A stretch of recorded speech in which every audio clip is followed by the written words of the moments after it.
Thank you for inviting me. What inspired you to become an artist? What inspired me to become an artist? That's a good question. I don't know, I think I was always drawing in school and people responded really well and they kept telling me that I was a good artist and I enjoyed doing it and I just kind of kept... There's something about it that's nice to... the process of it, it's calming for me. Where was your first opportunity that got you into involved into the art industry? I think it was when I started university, and that was just by chance. I had not even planned to go to university, but a lot of my friends were going, and they suggested that I should go as well, and so I enrolled and I took art, of course. They all dropped out in the meantime, but I finished. But then that kind of got the balls rolling. Never before did I think that I could become just a professional artist. And what are your main themes when working with art? Main themes? It's pretty varied. I like working with text, so I do a lot of journaling, so that's kind of a reference to that. But to kind of sum it all up, I guess it's really concept driven. So it's really about the idea that propels what the actual art is, so it varies. Okay. So I go anywhere. I can be working with beer bottles and baseball bats and televisions to drawing and painting, so it's a mix. Yeah. You participated in group and solo exhibitions. Yeah. What intrigues you the most about working with participants?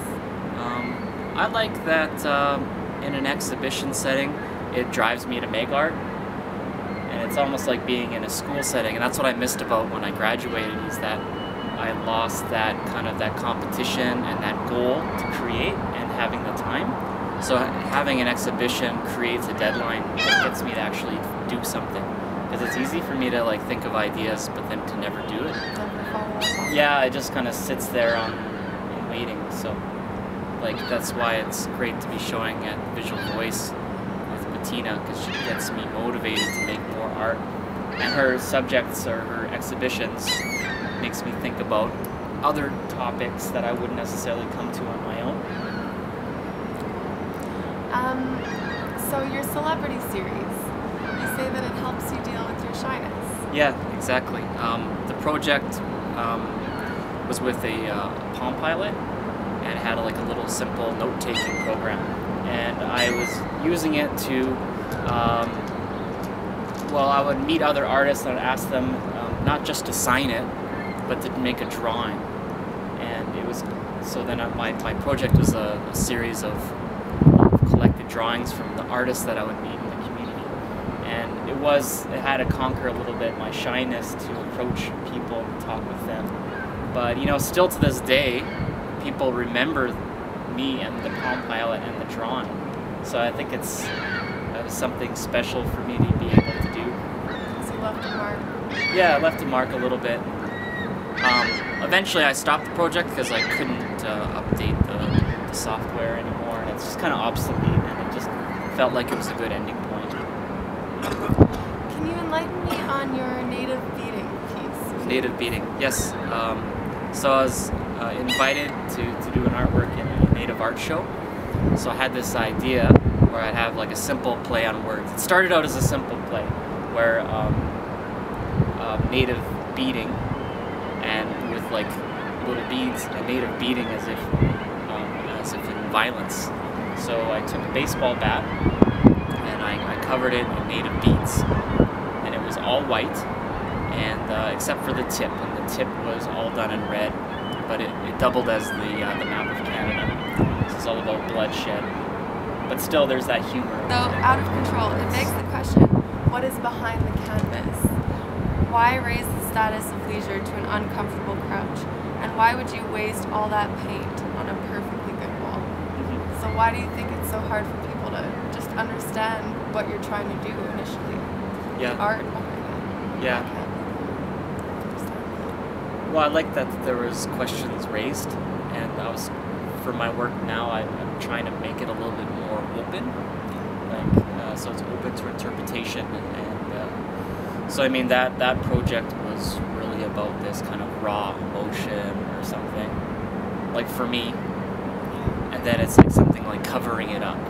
But for another person, they'll see it in a completely different way, and it's more, of course it is playful, but I like that it could be read in two different ways, and people responded well to it. The other component of the exhibition was a set of, a living room set from IKEA, and I put it on these giant white plinths, so there's kind of like this unreachable space. It's really about the distance of art and an institution. Like, we all come from the same kind of homes and families, and it's about putting it up on a pedestal until it becomes so far removed it's not even keeping it real. But also about pushing something away. Again, it's kind of related to the canvas, where you're pushing it away, you're putting something on top, and even the idea of the home is up. And also, like, it becomes, you know, very important in our lives, like this growing up in our home. So it's kind of represents the highest. Yeah, something, you know, it's really epic. Yeah, awesome. You also have a stamp collection. Yeah. So this stamp collection, it signifies being very business-like, very official. Mm-hmm. So why have a Who Knows stamp and a Navy stamp? What does that represent? Well, I was invited to the show, and Bettina had the idea of a stamp, and then that's where it kind of started. And I wanted to kind of turn it on its head a bit, and having kind of ridiculous stamps that are like ambiguous or very simplistic.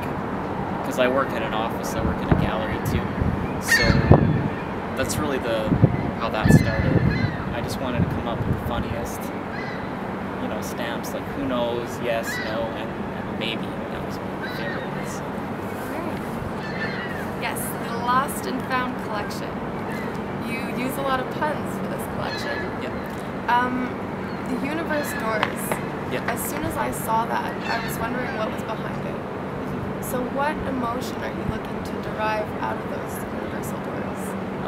Well, a lot of my work deals with, you know, these questions, existential questions, and space. I have this love of space and those kinds of questions. So basically it was a set of doors with a padlock on it. It had a master lock on it. So this kind of idea that the true nature of the universe is unknown, you know, and our master has locked the door.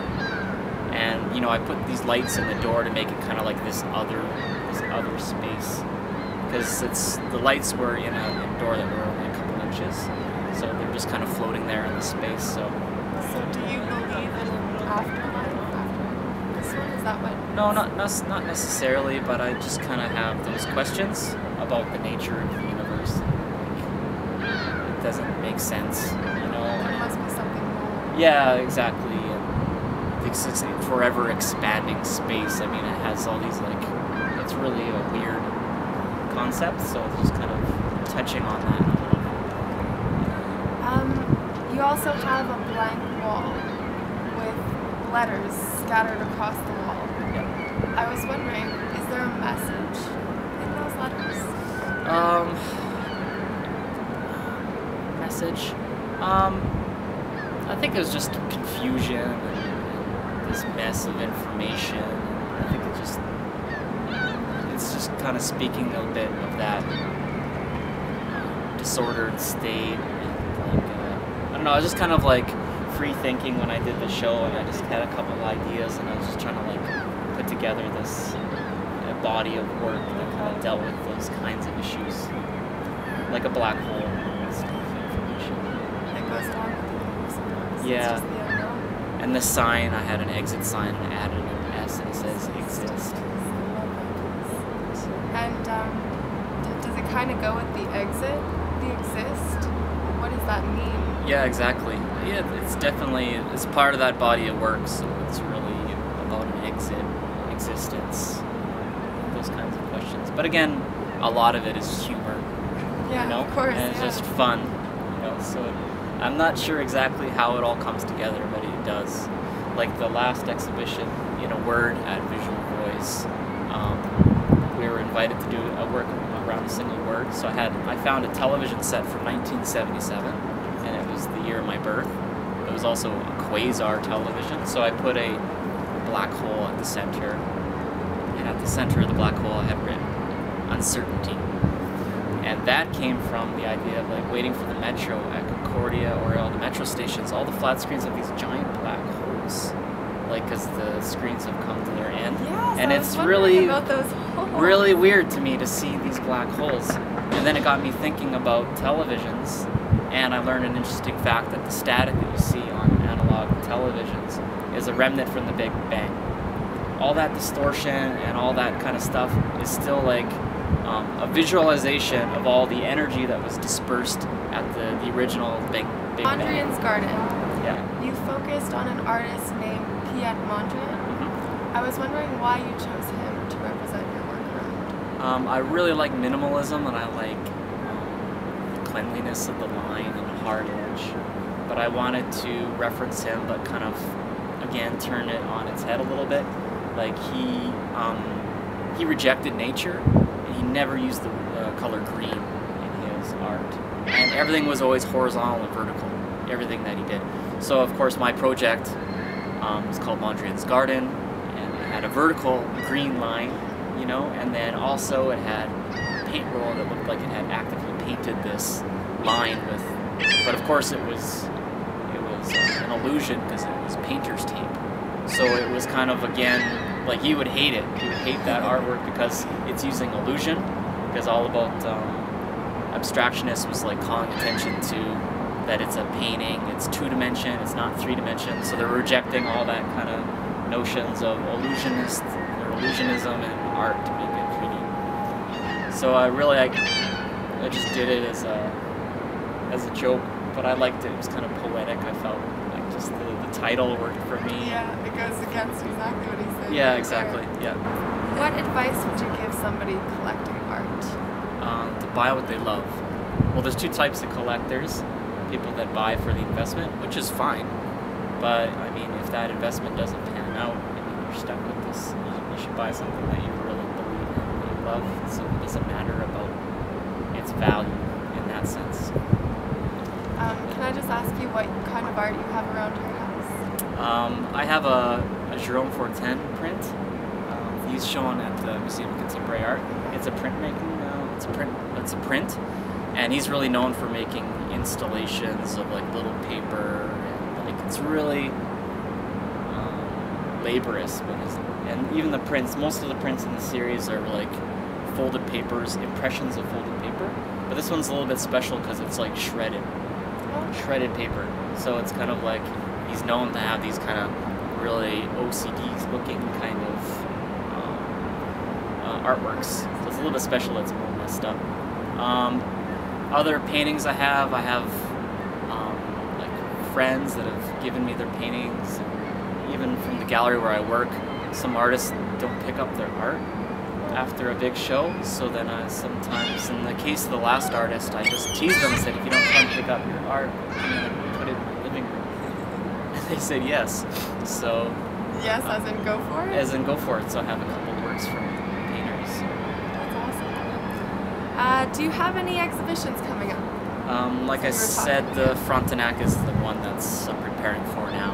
I have another 10 days to finish. Are you nervous to finish? Yeah, because I haven't painted all of my items yet. I'm not sure what it's going to look like. So after this interview, I'm going to paint. All right. Well, thank you very much. Thank you.